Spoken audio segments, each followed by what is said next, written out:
Hindi na ikaw ang nanay, oy. Iba na ang nanay ng mga tuta mo, oh. Saan kayo nakakita ng aso?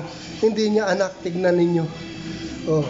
Kasi nag-false pregnancy po to si Pickles, di ba? Sali ka. Kaya akala niya anak niya yan. Sabi mo sali. Oh, ano, yung nanay lang, nakakamot na. Sali ka. Yung poster parent, oh.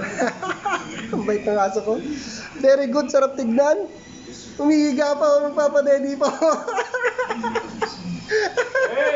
Nagpapadedi pa. Napadedi mo. Ito yung dam.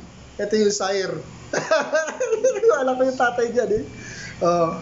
Nag-subscribe sila kanina, di ah. Very good. Ang sarap tignan. Kung dog lover ka, sobrang sarap tignan nung nangyayaring ganito. Sarap. Hindi niya anak yan, ha? Tinataas mo ba, ah? Ang galing. Very good. Thanks for watching, mga kadogo.